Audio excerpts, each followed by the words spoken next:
Before there was Ellen Ripley. Before there was Wonder Woman. There was the original action heroine, Atalanta. Now available at Amazon, Smashwords, and at studiobrainstorm.net. Links in the description.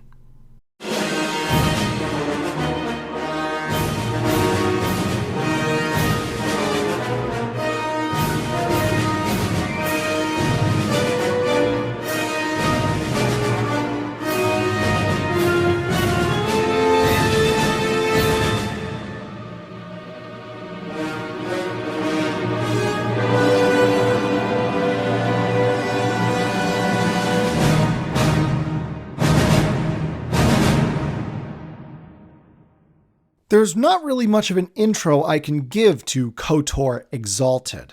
It's a good story, but it's obvious that its primary purpose is to serve as a bridge between Vector and the upcoming story arc Vindication, which includes the second climax in KOTOR the comic. We have Bong Dazo back as the interior artist, and while he still ranks pretty low in my opinion of the artists that worked on KOTOR, I certainly did come to appreciate his art style more the first time I read through this comic after enduring Scott Hepburn's work in Vector. Dustin Weaver is still the cover artist, and I have to say I think I like his cover art more than his interiors.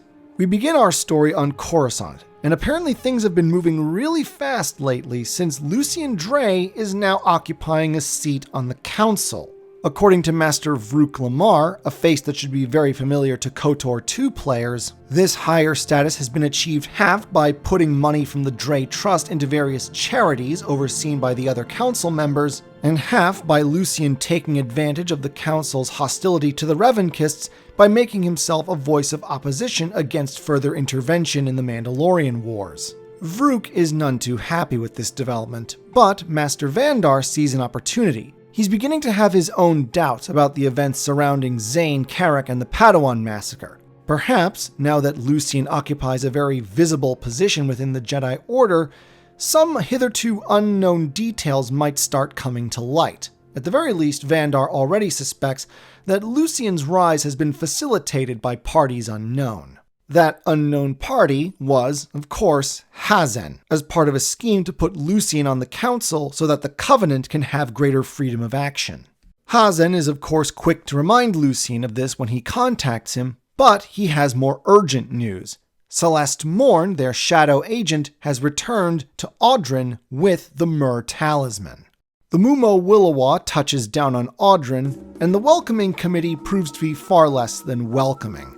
Fiorin are a very, very insular people, and they really do not like off-worlders. A fact that the local elder Borjak makes no effort to hide from the cloaked and hooded new arrival. He objects when the Mumo brothers emerge carrying a large trunk, citing some kind of agreement that only one outsider at a time was meant to set foot on Audren, but the mysterious Jedi beats the crap out of him and says that she needs them to carry the artifact she's brought. Borjak has little choice but to accept the circumstances, though he clearly hates it. Borjak leads the trio and their trunk through a village that clearly looks run down. Evidently, the local weather has been pretty bad lately. Unseasonal rains, snowstorms in the summer, and even volcanic ash. The Fiorans seem content to live in a technologically primitive society, but that does have its drawbacks, as this unusual weather has made it harder for them to maintain their homes. At last they arrive at their destination, the so-called Sanctum of the Exalted, a sacred space for the Fioran people that supposedly houses the spirits of all their dead elders. Only 2 living beings are allowed to enter the Sanctum: the Exalted, the leader of the Fioran people, and lately, the off-worlder scum he's invited to Audren. Borjak is neither, and as he departs, he bitterly tells the hooded Jedi that if she sees Feln, to tell him that Borjak did his duty. Again. Feln, for those of you who may have forgotten, is one of the 5 Jedi Masters of the Covenant on Taris who committed the murder of the Padawans, and apparently he is the Exalted. In a rare moment of intelligence, for him anyway, Dob Mumo asks how a Jedi can be king of something. Aren't they supposed to give up all worldly matters so that they can concentrate on mastering the Force? The speculation is quickly interrupted by some revelations that I think we all saw coming. The hooded Jedi masquerading as Celeste is Jerael, and the trunk contains a half-suffocated Zane Carrick and Marn Hieroglyph. Using the key that Celeste gave him on Jebel, Zane quickly gains them entry to the Sanctum, and they discover that the ancient Fioran holy space has essentially been converted into a warehouse for Sith artifacts, each one contained in its own little energy field that somehow cuts it off from the Force, doubtless to prevent its dark side influence from spreading. There are a few caretaker droids wandering about, but apparently the Covenant never anticipated that someone might actually infiltrate the Sanctum, and so the droids assume that anyone inside is supposed to be there. Armed with mini cameras clipped to the sides of their heads, Zane and Griff begin taking pictures of all the various artifacts. The plan is to take these images back to Coruscant and present them to the High Council in an effort to expose the Covenant. Even if they're only storing the Sith artifacts here, why would they have a stockpile of these things, and why would they keep it secret from the rest of the Order? At the very least, it should get the counselors asking some pertinent questions. As per the plan, Jerael and the Mumo brothers depart, planning to come back and pick Zane and Griff up once they've completed their mission. Though not before the Mumos try to take as many of the Sith artifacts with them as they can, thinking they might be worth something on the black market. A day and a half of taking pictures later, and Griff is nearly bored out of his skull. But they've discovered that the Sanctum isn't just a storehouse, it's also a testing facility, where droids and Covenant agents remove Sith artifacts from their little force fields to find out exactly what they do. From what they overhear, one of these artifacts, called the Helm of Dathka Grouch, is the cause of the strange weather that's been afflicting this part of Audren for the last few months.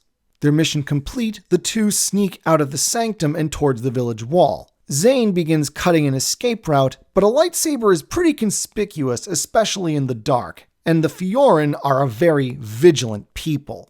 Initially, Zane gets the better of Borjak, but then the rest of the Fioran arrive, and there's no escape. Side note, while I'm not the biggest fan of Dazzo's art, I do love the expression he gives Griff in this panel. Instead of looking scared, the Snivian's expression is one of, "Oh, not this again." The prisoners are taken to a place called the Blockhouse for interrogation, but apparently Borjak is more interested in giving information than extracting it, and we learn some pertinent things about his people, and especially about Master Feln. The Fioran are a warrior race who respect strength above all else. They can live up to 4 centuries, and apparently, like hard spirits, they grow stronger with age rather than weaker.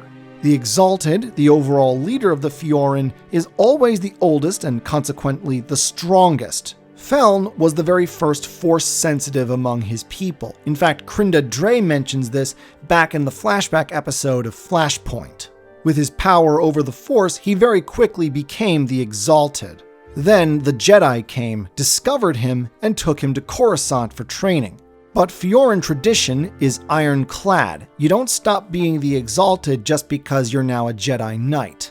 Unfortunately for Borjak and the other Fioran, after Feln returned from his training on Coruscant, he now had little respect for the Fioran traditions or their law, the Rime Fioran. Clearly his allegiance to the Jedi Order, and more specifically the Covenant, outweighed any ties he felt to his people. The most egregious thing he did was opening the Sanctum to outsiders, a right denied to his own people. Not that the Fioran know what the Sanctum is being used for. Somehow, I don't think they'd be too happy if they found out. Zane attempts to convince Borjak to let them go, arguing that what Feln has done is against the laws of the Republic as well as the Rime Fioran, but the attempt is interrupted by Feln himself. And again, while I'm not a fan of Dazzo's art, I will concede that this makes for a pretty cool image. While Zane and Griff hang upside down, awaiting their fate, Feln opens a communication with Lucien, showing him the key that Celeste had given Zane and the recording equipment. Apparently, when Lucien received word from Hazin that Celeste had returned to Audren, he had sent Feln there to meet her and recover the Mur talisman. Since the key was in Zane's possession, Lucien assumes that this means Zane must have killed her. A convenient line of reasoning, as it reinforces his preconception that Zane is destined to become a Sith. In fact, if Celeste was killed by him, Lucien is quick to assume that Zane may already have fallen. Correctly figuring that Zane and Griff will have backup nearby in the system, he orders Feln that if it becomes necessary, to blow up the sanctum and all of the Sith artifacts within. Even Feln, a man who has clearly spent most of his adult life flouting the laws and traditions of his people, balks at this idea. The situation becomes even more complicated when Hazen interrupts the conversation. Apparently, the man can tap into such communications between Covenant members, and he insists that the Sith artifacts should be moved to Coruscant if the sanctum is to be abandoned. The two humans start to argue the point, but Feln cuts them both off. First things first, Zane Carrick must die. Zane tries to reason with the Fiorans to no avail. As Borjak himself points out, the word of the Exalted is law, and Feln is the Exalted. Feln force throws Zane's lightsaber away, but before he can dispatch the former Padawan with his own, Borjak intervenes. In accordance with the rhyme Fioran, any who have been inside the sanctum are forbidden from being touched by weapons. If Feln wants to kill Zane, he can only do so in unarmed combat. He also comments rather bitterly that the only reason Zane was in the sanctum at all is because of Feln's policy of allowing outsiders into the Fioran holy space. It has been established previously that Feln cares more about the Covenant and its objectives than his people's customs, but he's clearly confident enough in his ability to kill Zane without a weapon that he exceeds, storing his lightsaber in his saddlebag. Zane, of course, knows full well that he has no chance, so after striking a few sucker punches, he runs away. Feln is briefly stymied by Zane's agility and by a rotten roof that collapses under his feet, but eventually he does subdue Zane and prepares to finish him off. The fight is interrupted when the Mumo Willowaw is spotted coming down from the atmosphere. Believing that they've come to rob the sanctum of its artifacts, Feln makes a snap decision and sets off the charges, blowing up the sanctum. Apparently it didn't occur to Feln that the Sith artifacts, each of them steeped in the power of the dark side, would react poorly to explosives. As a consequence, the explosion not only destroys the sanctum, but it nearly destroys the entire village. Thankfully, most of the population was outside the village, having come to watch the execution of the outsiders. Feln's shock swiftly transforms to panic, then rationalization, then anger. To hell with the rhyme Fioran, Zane will die by his lightsaber. But when he reaches into his saddlebag, all he finds is a crooked stick. As Feln stares in disbelief at this evidence of his vision from the Rogue Moon coming to pass, Borjak stabs him from behind. For decades, Feln had neglected his people and abused their laws. Bound as they were by their customs, they had no choice but to obey him. But now, he's just destroyed the sanctum, the holiest site on their planet. This is the final straw. Even the Exalted has no chance against a small army of pissed-off Fioran. And since he was the one who blew up the sanctum, they figure that it's fine to kill him with their knives. As Feln is torn apart by his own long-suffering people, Griff hands Zane Feln's lightsaber. He was the one who had swiped it from the saddlebag and replaced it with the stick, on the assumption that Zane might need a replacement saber. As it turns out, they do recover Zane's own lightsaber from the wreckage of the village, and so Zane attempts to gift Feln's lightsaber to Borjak, the new Exalted. But the Elder Fioran has had enough of Jedi and outsiders and refuses, though he is willing to let them go in peace so long as they don't come back. All fine and dandy, but with the recording devices and the Sith artifacts destroyed, it seems that our heroes are back to square one. Now they have no evidence to present to the Council and expose the Covenant.